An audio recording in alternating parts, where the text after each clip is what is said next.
علی بھی اگلا سوال ہے، ایک مشہور زمانہ دیوبندی مناظر نے اپنے آپ کو دیوبندی کہلوانے کا دفاع کرتے ہوئے دلیل دی ہے کہ اگر آپ سے پوچھا جائے کہ آپ کہاں کے رہنے والے ہیں تو آپ یہ تو نہیں کہتے کہ میں دنیا کا رہنے والا ہوں یا ایشیا کا رہنے والا ہوں، بلکہ اپنے شہر یا صوبے یا ملک کا نام بتاتے ہیں۔ اگر کوئی کہتا ہے کہ میں لاہوری ہوں تو اس کا ہرگز مطلب نہیں کہ وہ پاکستانی نہیں، بلکہ ایسے ہی دیوبندی کا مطلب سنی، حنفی اور مسلم ہے۔ خام مسلم یا مسلمان کہلوانے پر زور دینا جاہلیت ہے۔ استغفر اللہ واتوب الیہ۔ یہ جاہلیت نہیں ہے، یہ آپ کی جاہلیت ہے کہ آپ کتاب و سنت کی واضح تعلیمات کو جاہلیت سمجھتے ہیں۔ یہ آپ کے جاہل ہونے کے اوپر بہت بڑی دلیل ہے۔ یہ اتنا سادہ مسئلہ نہیں ہے۔ پہلے تو میں ان کو اینٹی وینم والا جواب دیتا ہوں نا۔ آپ کو پتہ ہے اسلام بھی جو ہے نا وہ لا سے شروع کرتا ہے، لا الہ الا اللہ، پہلے سارے جھوٹے خداؤں کی نفی، پھر اللہ کا تعارف۔ تو پہلے تو میں ان کی نفی کرتا ہوں نا، اس اعتبار سے کہ اگر ان کا یہ قانون مان لیا جائے تو مجھے بتائیں، اگر آپ یہ کہیں گے کہ میں دیوبندی ہوں اور اس کا مطلب انڈرسٹوڈ ہوگا کہ آپ حنفی بھی ہیں، تو پھر کون سے والے حنفی ہیں؟ بریلوی حنفی ہے، دیوبندی حنفی؟ تو دونوں ایک دوسرے سے پوچھ لیں، بریلوی کہیں گے یہ حنفی نہیں ہے، دیوبندی کہیں گے وہ حنفی نہیں ہے۔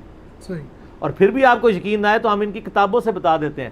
آج کل کچھ لوگ کہانیاں کرا رہے ہیں، نہیں پرانے بزرگ تو بڑے اچھے تھے، یہ بعد والے خراب ہو گئے۔ نہ سر، پرانے نو تسی اگر کٹو گے نا تو یہ کچھ لال ہی نہیں جو پرانے لال سن جے، اے پھر بھی اچھے ہو گئے جے۔ پرانے جنہیں کوڑے سن جے نا، اللہ معافی دے۔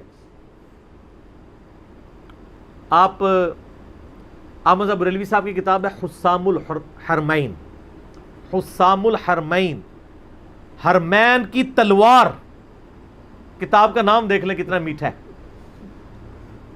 یہ امام اعظم بریلوی صاحب کی کتاب ہے، 1905 کے اندر انہوں نے لکھی ہے، جس پہ انہوں نے 5 کفر کے فتوے لگائے ہیں۔ ایک احمد بریلوی صاحب نے لگایا فتویٰ غلام احمد قادیانی پہ، اور 4 علماء دیوبند پہ، اور اینڈ پہ جا کے انہوں نے بالکل اس کو کنکلوڈ کرتے ہوئے لکھا کہ یہ جتنے فرقے ہیں دیوبند کے، جتنے یہ بزرگ ہیں، یہ سب کے سب مرتد اور واجب القتل، اور اس پہ اجماع ہے، اجماع کا بھی دعویٰ کر دیا۔ آپ دنیا کے باشندے اور ایشیا، تہاڈا ایشیا دنیا سب بھول جاؤ گے جو کوئی تہاڈے نال کر کے گئے ہیں بزرگ۔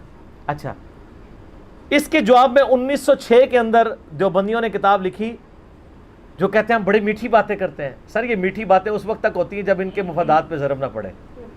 35 علماء دیوبند انکلوڈنگ اشرف علی تھانوی صاحب نے سائن کیا اس کتاب پہ، اور اس کتاب کو لکھا ہے خلیل احمد سہارنپوری نے۔ شیخ زکریا کاندھلی جنہوں نے فضائل اعمال لکھی ہے نا، ان کے پیر صاحب نے فضائل اعمال میں خلیل احمد سہارنپوری کے حوالے ہیں، اس نے کتاب لکھی، اس کا نام رکھا المہند علی المفند، ہند کی تلوار ایک سٹھیائے ہوئے پاگل بابے کے اوپر۔ اور سٹھیایا ہوا پاگل بابا کسے کہا؟ احمد بریلوی صاحب کو۔ کس نے کہا؟ میٹھے میٹھے خلیل احمد سہارنپوری نے، میٹھی میٹھی خوش اخلاقی کی باتیں، کرٹسی کی باتیں کرنے والوں نے اپنی کرٹسی دکھا دی۔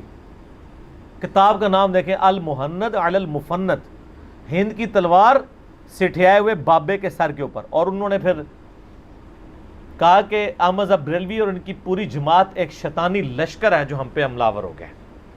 شیطان کے ساتھ جا کے ملایا انہوں نے اور کہا یہ ساری ان کی پارٹی۔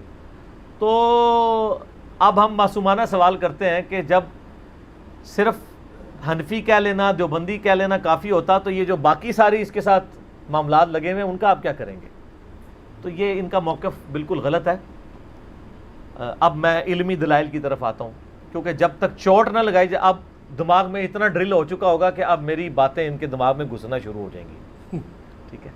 اور وہ میں علمی دلائل اب ان کے سامنے رکھتا ہوں کہ دیکھیں، اگر ہم مسلمان یا مسلم کہنے کی رٹ لگاتے ہیں تو یہ کوئی ہماری ذاتی اختراع نہیں ہے، بے شک قرآن حکیم نے اس کا ہمیں حکم دیا ہے۔ ملت ابیکم ابراہیم، سورہ الحج آیت نمبر 78، پیروی کرو اپنے باپ ابراہیم کی ملت کی، ہوا سماکم المسلمین، جس نے تمہارا نام مسلم رکھا تھا۔ یہاں پہ مسلم ایز اے صفت نہیں آیا، ایز اے صفت کا مطلب ہے کہ سر تسلیم خم کرنے والا، یہاں ہے سماکم، تمہارا اسم، تمہارا نیم، تمہارا نام مسلم رکھا تھا۔ من قبل وفی ھذا، اس قرآن کے نزول سے پہلے ابراہیم نے رکھا تھا اور اس کتاب میں ہم رکھ رہے ہیں۔ تو یہ تمہیں اللہ نے حکم دیا کہ اپنے آپ کو مسلم کہنا ہے۔ اللہ تعالیٰ نے ہمیں کہیں نہیں کہا کہ ہم نے اپنے آپ کو بریلوی، دیوبندی، اہل حدیث سنی شیعہ ان ناموں میں بانٹ رہے ہیں. اب یہ کہا کہ جی پتہ کیسے چلے گا, تو پتہ تو سر دیوبندی کہنے سے بھی کوئی نہیں چل رہا. دیوبندی کون سے ایک ہیں؟ دیوبندی بھی تو دو ہیں, حیاتی اور مماتی, دونوں ایک دوسرے کو بدعتی اور مشرک سمجھتے ہیں. جی تو یہ دمیں آپ قیامت تک لگاتے جائیں, یہ ختم نہیں ہوں گی. اور اب تو ماشاءاللہ اس کے اندر بھی حیاتیوں میں بھی لڑائی شروع ہو گئی ہے. طارق جمیل حیاتی اور پارٹی ہے, الیاس گھمن حیاتی دوسری پارٹی ہے. وہ ایک دوسرے کے اوپر فتوی بازی کر رہے ہیں, آپ کے سامنے سوشل میڈیا پہ موجود ہے نا, گمراہ ایک دوسرے کو ڈکلیئر کر رہے ہیں. حیاتیوں میں بھی آگے حیاتی 1 حیاتی 2. تو یہی انجام ہوتا ہے دمیں لگانے کا. دمیں جب لگتی ہیں تو پھر ان دموں میں سے شاخیں نکلتی رہتی ہیں, کچھ اینڈ نہیں ہوتا. قرآن نے ہمیں مسلم کے لانے کا حکم دیا ہے, اور قرآن حکیم میں آیا وَاعْتَصِمُوا بِحَبْلِ اللَّهِ جَمِيعًا وَلَا تَفَرَّقُوا, اللہ کی رسی یعنی قرآن کو مضبوطی سے تھام لو, آپس میں تفرقے میں مت بٹو. اور یہ سب سے سخت آیت سورۃ الانعام کی آیت نمبر 159 ہے. ان الذین فرقوا دینہم وکانوا شیعا, بے شک جن لوگوں نے اپنے دین میں فرقے بنا لیے اور گروہوں میں بٹ کے, لست منہم فی شیء, اے نبی علیہ السلام آپ کا ان سے کوئی تعلق نہیں ہے. انما امرہم الی اللہ, ان کا معاملہ اللہ کے سپرد ہے. ثم ینبئہم بما کانوا یفعلون, پھر اللہ ان کو بتا دے گا جو دنیا میں وہ کرتوت کیا کرتے تھے, کہ انہوں نے یہ فرقے بنائے, فرقہ واریت میں امت کو بانٹا. نبی صلی اللہ علیہ وآلہ وسلم نہ سنی تھے, نہ شیعہ تھے, نہ بریلوی تھے, نہ دیوبندی تھے, نہ اہل حدیث تھے. اچھا مجھے تم بتائیں کہ اگر آپ سے کوئی کافر آگے پوچھے کہ نبی علیہ السلام کیا تھے, مسلم, تو ان کی جرت ہوگی کوئی کہے نبی علیہ السلام بھی دیوبندی تھے؟ تو سر اسی سے اندازہ لگا دیں کہ اس لفظ کی کتنی ورتھ رہ جاتی ہے. اور اگر وہ کہتا ہے نہیں اس زمانے میں مسلم کافی تھا تو اب ہمیں یہ نام لگانے پڑتے ہیں, تو وہ گورا آپ کو معصومانہ سوال اگلا کرے گا, اب لگانے پڑتے ہیں تو یقیناً آپ کے نبی یہ بتا کے گئے ہوں گے کہ ایک زمانہ آئے گا کہ مسلم کے ساتھ 50 دمیں اور لگانی پڑیں گی. تو وہ حدیث کس کتاب کے اندر لکھی ہوئی ہے؟ نہیں, کوئی. ہم بتا دیتے ہیں بخاری مسلم میں کہ قیامت تک مسلم لفظ ہی رہے گا. صحیح مسلم کے اندر حدیث موجود ہے کہ نبی علیہ السلام نے فرمایا کہ جب دجال کے خلاف قتال ہوگا نا حضرت عیسیٰ علیہ السلام کا, تو اگر کسی پتھر کے پیچھے یہودی چھپا ہوگا نا مسلمان سے لڑائی کرنے کے لیے, تو وہ پتھر بھی چیخ کے کہے گا جی ایوہ المسلم, اے مسلم میرے پیچھے یہودی ہے, اسے قتل کر دو. یعنی میدان جنگ کے اندر سوائے ایک درخت کے جو غرقد ہے, وہ یہودیوں کا درخت ہے, وہ یہودیوں کو پناہ دے گا, وہ بول کے نہیں کہے گا, جس کی کاشت اسرائیل میں بہت زیادہ ہو چکی ہے. میرا یوٹیوب پہ اس کے اوپر کلپ بھی موجود ہے. میں ایک معصومانہ سوال کرتا ہوں کہ قرب قیامت میں جب دجال آ جائے گا اس وقت تو آپ کی ڈاکٹرائن کے مطابق تو اس پتھر کو کہنا چاہیے تھا اے حنفی دیوبندی بھائی, اے حنفی بریلوی بھائی. وہ تو کہہ رہا ہوگا ایوہ المسلم, اے مسلم. تو اس کا مطلب ہے دیوبندی بریلوی ختم ہو چکے ہوں گے اس وقت تک. اور آپ اگر یہی ہوگا, ادروائز آج کے بریلوی دیوبندی کو آپ مسلم کہہ کے پکارے تو وہ آپ کو ایسے دیکھے گا جیسے پتہ نہیں آپ نے اس کو گالی دے دی ہے. آپ چیک کر لیں, میں آپ کو بتا دیتا ہوں. آپ کسی بریلویوں کی مسجد میں چلے جائیں اور اس کو جا کے پوچھیں یہ مسجد کس کی ہے, تو وہ کہیں گے بریلویوں کی. تو آپ جا کے بتائیں میں مسلم ہوں, وہ آگے سے کہا میں کافر ہوں, وہ اس لفظ سے چڑھے گا. تو اس سے آپ پھر معصومانہ سوال کریں کہ اگر تم واقعی مسلم ہو تو تمہیں بھی کہنا چاہیے تھا میں مسلم ہوں, فخر اسی پہ محسوس کرنا چاہیے تھا. جی اچھا لیکن اسی مسجد میں آپ جا کے وہ پوچھیں کس کی مسجد, کہے گا بریلویوں کی, تو آپ کہیں کہ میں دیوبندی ہوں, وہ کہے گا ہاں جی دیوبندی بھی, یہاں دیوبندیوں کی مسجدیں بھی ہیں. وہ خود آپ کو گائیڈ کرنا شروع کر دے گا. نہ اس کے ماتھے پہ بال آئے گا, نہ کوئی غصہ آئے گا, نہ وہ اپنے منہ کے ساتھ وہ باندھے گا جسے انگلش میں ڈاگ کہتے ہیں, جس کا ذکر سورۃ الاعراف کی آیت نمبر 175 میں علماء سو کی مثال اس کی دی گئی ہے. وہ نہیں باندھے گا اپنے منہ کے ساتھ کیونکہ اس کو نارمل لگے گا. تو جب ایک مسلم کو لفظ مسلم اور مسلمان اب نارمل لگنا شروع ہو جائے تو آپ سمجھ لیں کہ اس کو بیماری لگ گئی ہے. جیسے بیمار آدمی کو پکوڑے بھی کڑوے لگتے ہیں کیونکہ اس کے منہ کا ذائقہ خراب ہوا ہوتا ہے, ان کو مسلم لفظ بھی کڑوا لگتا ہے. صحیح, یہی حال اہل حدیثوں کا بھی ہے, وہ بھی یہی کر رہے ہوتے ہیں. اہل حدیثوں سے پوچھیں کہ بھئی صحیح مسلم کے اندر حدیث ہے کہ ہر مسلمان ہر مسلم پہ ہفتے میں 1 دن غسل کرنا واجب ہے، جس میں وہ اپنے جسم کا میل دور کرے، اور بخاری مسلم میں آتا ہے جمعے والے دن کرے گا تو افضل ہے، جمعے کے علاوہ بھی کسی دن کر سکتے ہیں۔ تو وہاں پہ یہ تو نہیں ہے کہ ہر بریلوی پہ، دیوبندی پہ، اہل حدیث پہ، شیعہ پہ، سنی پہ، مسلم ہے۔ قرآن و حدیث کی تو ٹرم ہی مسلم اور مؤمن ہے، یہ ٹرمز ہی آپ نے خود بنا لی ہیں، اور پھر اس سے بڑا ظلم یہ ہے کہ مسجدوں کے باہر لکھا ہے اور فرقوں کے ناموں کے اوپر مسجدیں بانٹی ہیں، اور پھر باقاعدہ لکھ کے لگایا کہ یہاں پہ امام مسجد اس فرقے کا ہوگا، دوسرے کے علاوہ نہ کوئی تقریر کر سکتا ہے نہ نماز پڑھا سکتا ہے۔ کیوں؟ دوسرے کافر ہیں، وہ اندر سے یہی کہہ رہے ہوتے ہیں۔ تو میں ان کو وہی بات کروں گا، ما کان ابراہیم یہودیا ولا نصرانیا، ابراہیم علیہ السلام نہ تو یہودی تھے اور نہ نصرانی تھے۔ یہ آپ سے پہلے بھی ایک امت یہ کام ڈال چکی ہے، بنی اسرائیل۔ یہودی کہتے تھے ہم ابراہیمی ہیں، اور عیسائی کہتے تھے ہم ابراہیمی ہیں، جس طرح دیوبندی کہتے ہیں ہم حنفی ہیں اور بریلوی کہتے ہیں ہم حنفی ہیں۔ دیکھا؟ جی سنی کہتے ہیں ہم محب اہل بیت ہیں، شیعہ کہتے ہیں ہم محب اہل بیت ہیں۔ اللہ نے فرمایا نہ سے اسٹارٹ، ما کان ابراہیم یہودیا ولا نصرانیا، نہیں، ابراہیم نہ تو یہودی تھے نہ عیسائی تھے، ولیکن کان حنیفا مسلما، بے شک، بلکہ وہ سب سے ٹوٹ کے ایک اللہ کے ہو گئے تھے اور وہ مسلم تھے۔ وما کان من المشرکین، اور وہ مشرکوں میں سے نہیں تھے۔ مجھے اپنے استاد کی بات یاد آ گئی، ڈاکٹر اسرار صاحب کی۔ وہ جب بھی آیت پڑھا کرتے تھے تو کہا کرتے تھے کہ محمد صلی اللہ علیہ وآلہ وسلم نہ سنی تھے نہ شیعہ تھے، بلکہ وہ ایک اللہ کے ہو گئے تھے، وہ مسلم تھے۔ وہ کہتے تھے اس کو اپنی امت کے اوپر بھی آپ ٹرانسلیٹ کریں، یہ اگلے امتوں کی داستانیں نہیں ہیں۔ ابراہیم علیہ السلام، کیونکہ ہم دین ابراہیمی کے اوپر ہے نا، جی نبی علیہ السلام کو اللہ تعالیٰ نے دین ابراہیم کی طرف گائیڈ کیا نا۔ قل اننی ہدانی ربی الی صراط مستقیم، اے نبی فرما دو میرے رب نے تو مجھے سیدھا راستہ دکھا دیا ہے، دینا قیما ملت ابراہیم حنیفا، یہ دین جو سیدھا ہے اور قائم ہے ابراہیم کی ملت کے اوپر، جو سب سے ٹوٹ کے ایک اللہ کے ہو گئے تھے۔ وما کان من المشرکین، اور وہ مشرک نہیں تھے۔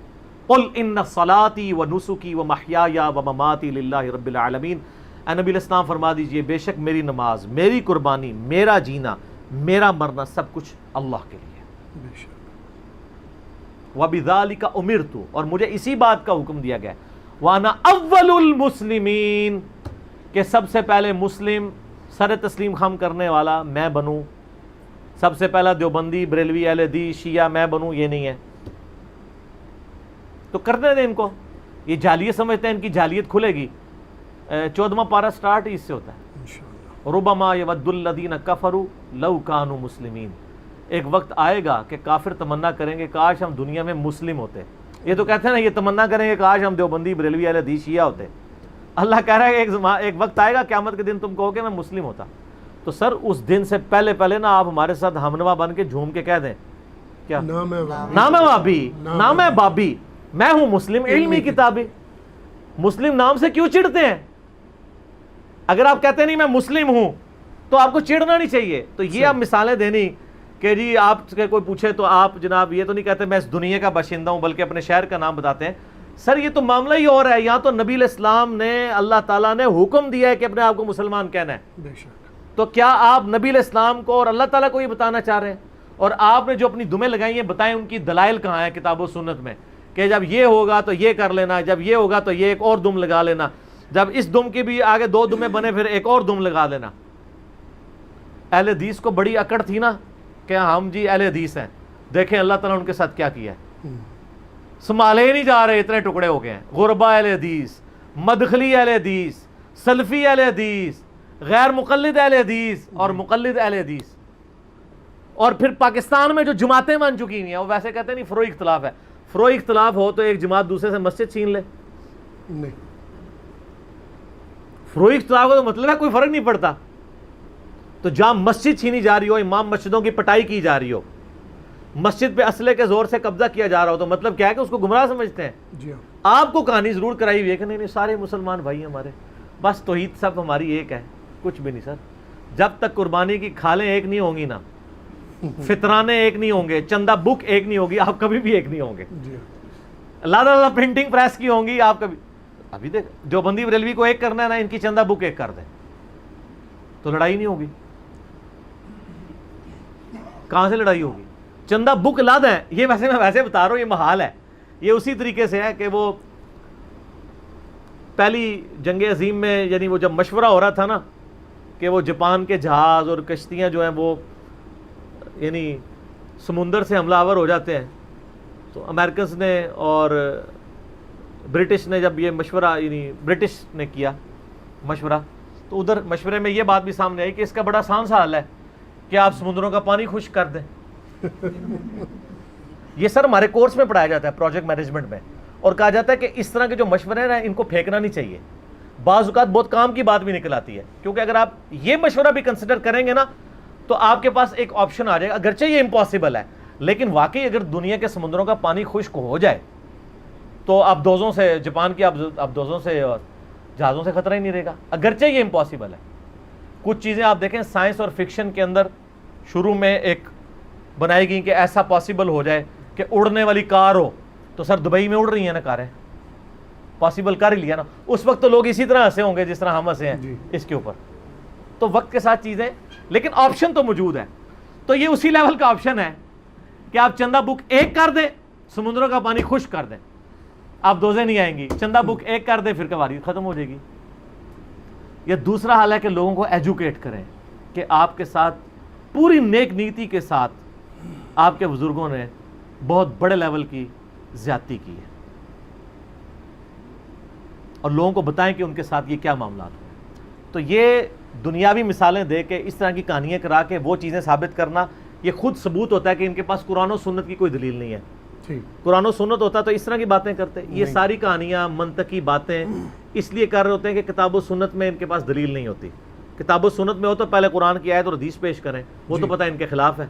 تو اس طرح کی جو یہ کہانیاں کراتے ہیں اس طرح کی بہت ساری کہانیاں آپ کو کافر بھی کروا لیتے ہیں. میں ان کو کچھ کہانیاں بتا دیتا ہوں. عیسائی مشنریز جو ہیں وہ آ کے مسلمانوں سے سوال کرتے ہیں بتاؤ تمہارے نبی علیہ السلام فوت ہو گئے ہیں؟ مسلمان کہتے ہیں ہاں جی فوت ہو گئے ہیں. قبر کدھر ہے؟ مدینہ شریف میں. اچھا بتاؤ ہمارے نبی فوت ہوئے ہیں؟ کہتے ہیں نہیں آپ کے نبی تو زندہ ہے. کدھر ہے جی؟ وہ کہتے ہیں آسمانوں پہ. تو کہتے ہیں بتاؤ جو مر گیا وہ افضل ہے جو زندہ ہے وہ افضل ہے؟ ہائے ہائے ہائے ہائے ہائے دنیا کا باشندہ تے ایشیا کا باشندہ اہل اسمال. وہ کہتے ہیں یہ بتاؤ تمہارے نبی کی والدہ کا نام کیا ہے؟ کہتے ہیں ہم کہتے ہیں سیدہ آمنہ. والد کا نام عبداللہ. وہ کہتے ہیں ہماری نبی کی والدہ کا نام ہم کہتے ہیں مریم. کہتے ہیں باپ تو نہیں تھا وہ تو اللہ کی روح تھے. تو ان کا جو اللہ کی روح ہو وہ افضل ہے یا جو دنیا کے کسی انسان کے کسی عورت کے ساتھ ازدواجی تعلق سے پیدا ہو وہ افضل ہے؟ یہ وہی ہے ایشیا کا باشندہ دنیا کا باشندہ. نا یہ پرانی باتیں ہوتی تھی پرانے فرقے ہوتے تھے. سر یہ جو میں دعوے کر رہا ہوں میں کو تکبر کے طور پہ نہیں کر رہا اللہ وجہ بصیرت یہ بات کر رہا ہوں اللہ کے فضل سے کہ یہ انہوں نے جتنی کہانیاں کروائی ہوئی تھی نا میں خود یہ کہانیاں کروانے والوں میں تھا. اس لیے مجھے پنجابی سے نا کہ وہ دائیوں کے ٹھیڈ نہیں چھپے ہوتے دائیوں سے پیٹ نہیں چھپے ہوئے ہوتے. مجھے سب کچھ پتہ ہے. اس لیے میں بار بار آپ کو کہہ رہا ہوں خدا کے لیے اس پلیٹ فارم کی دعوت کو یہ نہ سمجھیے گا جس طرح لوگ آتے تھے چلے جاتے تھے پھر مر جاتے تھے ان کے اثرات ختم ہو جاتے تھے. نہ یہ عام دعوت نہیں ہے. یہ دعوت اسی پیٹرن پہ شروع ہوئی ہے جو اللہ کے محبوب صلی اللہ علیہ وآلہ وسلم نے 1400 سال پہلے امت کو دی تھی. اور آپ کے بزرگوں نے اس کے اوپر مٹی کے گرد و غبار ڈال کے اسے سنی شیعہ کی تفریق میں اور بزرگوں کی تفریق کے اوپر توڑ دیا ہوا تھا. اور امام مالک کا قول ہے کہ اس امت کے آخری حصے کی اصلاح بھی اسی طریقے پہ ہوگی جو صحابہ اور تابعین کے یعنی اولین مسلمانوں کی اصلاح ہوئی ہے. اب میں آپ سے معصومانہ سوال کرتا ہوں اگر امام مہدی جو ہے وہ مدرسہ دیوبند میں آ گئے کیونکہ یہ تو انہوں نے ہی کہا نا جی تو منظر الاسلام بریلی والے ان کو امام مہدی مانیں گے؟ انشاءاللہ ہزاروں کا لشکر ان کی شہادت کے لیے بھیج دیں گے. اور اگر وہ منظر الاسلام بریلی شریف میں آ گئے تو دیوبند سے لشکر روانہ ہو جائے گا. تو پھر اس کا مطلب امام مہدی کیسے ہوں گے؟ ان کو کوئی پوچھے جب وہ امام مہدی سے پوچھا جائے گا آپ کیا ہیں تو کیا کہیں گے؟ میں بریلوی ہوں دیوبندی ہوں اہل حدیث ہوں شیعہ ہوں یا مسلم. تو امام مہدی کے پیچھے کون چلیں گے؟ مسلم, کیونکہ ہمارا تو پہلی مصیبت ڈال جانی ہے. دیوبندیوں نے تو کہنا ہے جب تک آپ المحنت پہ ایمان نہیں لاتے اور بریلویوں کو مشرک نہیں کہتے تو آپ ایک شیطانی لشکر ہیں جو ہم پہ حملہ آور ہو گیا. اور بریلویوں نے کہنا ہے جب تک آپ اسام الحرمین کو نہیں مانتے اور علماء دیوبند کو کافر ڈکلیئر اور واجب القتل اور مرتد ڈکلیئر نہیں کرتے تو آپ تو گمراہ ہیں. وقت پہ رہنا امام مہدی نو نہیں پے گا انشاءاللہ سر, ادو تک فرقے رہنے کو نہیں. اے ہون ہی تسی دیکھ لو کسی کمدے پہ نے ایک بندہ غریب آدمی صرف سموسا اور دودھ پتی پلاندا ہے لوگوں کو, اور پوری دنیا کسی مسجد میں چلے جائیں, میرا یہ چیلنج ہے سر, یہ کوئی متکبرانہ نہیں, کیونکہ اس کے اگینسٹ نہ میں نے چندہ بک ڈیمانڈ کرنی ہے, نہ بیعت لینی ہے, نہ اپنے ہاتھ چموانے ہیں. میں عاجزی کے ساتھ یہ بات کر رہا ہوں, دنیا کی کسی مسجد میں چلے جائیں اور اگر کوئی اردو سپیکنگ بیٹھا ہے اس سے پوچھیں انجینئر محمد علی مرزا کو جانتے ہیں, اگر نہ جانتا ہو تو مجھے دنیا کی اس مسجد کا نام ذرا بتا دیجیے گا, اچھا یا برا یہ الگ ہے, میں نہیں کہتا اچھائی کے ساتھ. انڈیا کی مسجدوں میں جمعے پڑھائے جا رہے ہیں, نیپال میں, بھوٹان میں مصیبت پڑ گئی ہے. بلکہ وہ اگلے دن بندے کمنٹس کیے تھے کہ علماء کو پڑھنے ڈال دیا. پہلے تو علماء جو مرضی بیان کر جاتے تھے, اب لوگ سنتے ہیں یار یہ کیا بیان کی کہانی ہے, رانگ نمبر پی کے لوگوں نے. اب میں وہ بتاؤں ان کی ویڈیوز کے نیچے لکھا ہوتا ہے کہانیاں, پہلے لکھا ہوتا تھا سبحان اللہ, اب لکھا ہوتا ہے کہانی.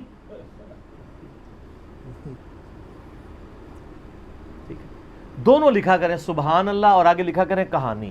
سبحان اللہ کے غلطیوں سے صرف پاک اللہ ہے, یہ فل غلطی کر رہا ہے اس لیے کہانی لکھ رہے ہیں تاکہ آپ کو سبحان اللہ کی نیکیاں تو ملے. تو اس لیے میں بار بار کہہ رہا ہوں کہ اس دعوت کو یہ نہ سمجھیے گا کہ یہ عام دعوت ہے, عام دعوت نہیں ہے, یہ اللہ کے محبوب صلی اللہ علیہ وآلہ وسلم کی سچی دعوت ہے. اور اس کے خلاف جو بھی کھڑا ہوگا وہ اللہ اور اس کے رسول کے خلاف کھڑا ہو رہا ہوگا, کیونکہ یہ کتابیں میں نے گھر بیٹھ کے نہیں بنائی ہیں, یہ آپ کے مدرسوں میں پڑھائی جاتی تھیں. پڑھائی کیا جاتی تھی, پڑھی ہوتی تھی, پڑھی ہوئی نہیں ہوتی تھی, آپ کے شوکیسوں میں رکھی تھی, ہم نے نکال کے پبلک کے سامنے رکھ دی ہے اور کہانیاں ان کی پکڑی گئی ہیں. اہل سنت والجماعت کو لکھتا رہے, اس سے کوئی سنی بن نہیں جائے گا. ورنہ آپ بریلویوں سے پوچھ لیں کیا دیوبندی سنی ہے, وہ کہیں گے نہیں. ان کو کہیں ان کی مسجد میں لکھا ہے اہل سنت والجماعت, وہ کہتے ہیں لکھنے سے کیا ہوتا ہے سر, یہی تو ہم بھی کہہ رہے ہیں لکھنے سے کیا ہوتا ہے. اور دیوبندیوں سے پوچھے وہ کہتے ہیں انہوں نے لکھا, کہتے ہیں لکھنے سے کیا ہوتا ہے. ہم بھی یہ کہتے ہیں کہ اگر آپ شراب کی بوتل کے باہر جامع شیریں یا روح افزا لکھ دیں تو اس سے وہ جامع شیریں یا روح افزا بن نہیں جائے گی جب تک کہ پریکٹیکلی آپ کے عقائد اور نظریات ان تعلیمات کے مطابق نہیں ہوں گے جو کتاب و سنت میں لکھے ہوئے ہیں. تو آپ بے شک اپنے آپ کو حنیفی کہتے رہیں, حنفی کہتے رہیں, آپ ابو حنیفہ سے مراد حنیفہ والا کہتے رہیں. حنیفہ والے ہوں تو سر حضرت ابراہیم علیہ السلام تو سب سے ٹوٹ کے ایک اللہ کے ہو گئے تھے, انہوں نے کوئی فرقے نہیں بنائے تھے, بلکہ یہود و نصارہ دونوں یہ دعویٰ کرتے تھے ہم ابراہیمی ہیں. تو اللہ تعالیٰ نے کہا نہیں, ابراہیمی تو نہ یہودی تھے نہ عیسائی تھے, بلکہ وہ تو مسلم تھے. ہم آپ سے بھی کہتے ہیں کہ نبی علیہ السلام حضرت ابراہیم علیہ السلام نہ بریلوی تھے نہ دیوبندی تھے نہ سنی تھے نہ شیعہ تھے, بلکہ مسلم تھے. تو آپ بھی ذرا فخر سے اپنے آپ کو مسلم کہیں نا تو پتہ چل جائے گا. بلکہ یہ تو مسلم لفظ کو ہی ایک گالی سمجھتے ہیں, کہتے ہیں پتہ ہی نہیں چلے گا. میں نے پہلے بھی ایڈریس کیا ہے اس ٹاپک کے اوپر کہ پتہ نہیں چلے گا. تو نبی علیہ السلام کو چاہیے تھا نا کہ امت کو بتا کے جاتے ہیں کہ بھئی فلاں صدی میں یہ مسئلہ آئے گا تو ایک دم یہ ایڈ کر لینا. پھر جب انگریز آ جائیں گے اور دو اسی حنفی اسکول آف تھاٹ کے دو مدرسے بن جائیں گے, پھر ایک دم اور لگا لینا, دیوبندی حنفی اور بریلوی حنفی. اور جب دیوبندیوں میں پھوٹ پڑ جائے پھر ایک دم اور لگا دینا, حیاتی حنفی اور مماتی حنفی دیوبندی. اور جب حیاتیوں میں پھوٹ پڑ جائے پھر ایک اور دم لگا دینا, یزیدی حنفی دیوبندی حیاتی, اور دوسری طرف ناسبی یا یہ جو دوسری طرف حسینی. ٹھیک ہے, وہ آج کل آپ دیکھ رہے ہیں نا کس طرح طارق جمیل صاحب کے خلاف ماس کھڑا کیا ہوا انہوں نے, کتنے سخت. یعنی آپ اندازہ کریں کہ آپ ایک دو باتوں میں مخالفت کر دیں, آپ کو زیرو سے ملٹیپلائی کر دیتا ہے آپ کا فرقہ, کہ یہ تو بالکل فارغ ہو گیا. چاہے آپ کی اس کے ساتھ 100 چیزیں مشترکہ ہوں, ایک چیز پہ اختلاف کر دے کہتے تو فارغ, ختم. اتنا حوصلہ نہیں ہے. یہ اسی طریقے سے جیسے قرآن حکیم میں آتا ہے نا کہ یہود و نصارہ تم سے اس وقت تک راضی نہیں ہوں گے جب تک کہ ان کی ملت پہ نہ آ جاؤ. اور میں بھی آپ کو وثوق سے کہتا ہوں, بریلوی, دیوبندی, اہل حدیث, شیعہ, یہ سب کے سب جو جدھر لگے ہمارے بھائی ہیں, مسلمان ہیں, لیکن یہ آپ سے راضی نہیں ہوں گے جب تک آپ مکمل ان کی ملت پہ نہ آ جائیں. میں کوئی شیعوں کے خلاف کلپ چڑھاتا ہوں تو میرے جو شیعہ دوست ہیں علماء، ان کو ان کے شیعوں کے فون آنے شروع ہو جاتے ہیں کہ یہ دیکھیں انجینئر صاحب کیا کر رہے ہیں. وہ کہتے ہیں انجینئر صاحب کو کیا کہیں، انہوں نے کب کہا میں شیعہ ہوں ایز اے فرقہ. ویسے کوئی شیعہ علی ہمیں کہے تو ٹھیک ہے، ہم شیعہ ابو بکر بھی ہیں، شیعہ عمر بھی ہیں، شیعہ عثمان و علی بھی ہیں. اور جب سنیوں کے خلاف کلپ آتا ہے تو جو سنی دوست ہیں ان کو لوگ کہتے ہیں جناب یہ دیکھیں نہیں، وہ کہتے ہیں انجینئر صاحب نے کب کہا ہے کہ میں سنی ہوں. ہم تو مسلم کی بات کر رہے ہیں. ان فرقوں سے اور ان چیزوں سے، تفریقات سے بلند ہو کے چیزوں کو دیکھیں. ادروائز اسی طریقے سے لڑتے رہیں گے اور کفار آپ کا مذاق اڑاتے رہیں گے. اس کا حل صرف یہ ہے کہ آپ صبح و شام ایک دفعہ کہا کریں کہ نہ میں بھابی نہ میں بابی، میں ہوں مسلم علمی کتابیں. ٹھیک ہوگا جی؟ الحمدللہ. ٹھیک ہے جی. اللہ تعالیٰ سے دعا ہے جو حق بات میں نے کہی اللہ تعالیٰ ہمارے دلوں میں راسخ فرمائے. آمین. اگر جذبات میں میرے منہ سے کوئی غلط بات نکل گئی تو اللہ تعالیٰ ہمارے دلوں سے ہی معاف کر دے. آمین. ہمیں کتاب و سنت کی تعلیمات پر عمل کر کے دوسرے بھائیوں تک پہنچانے کی توفیق عطا فرمائے. آمین. سبحانک اللہم و بحمدک اشہد ان لا الہ الا انت استغفرک و اتوب الیک وما علینا الا البلاغ المبین. جزاکم اللہ خیرا واحسن الجزاء. الجزاء.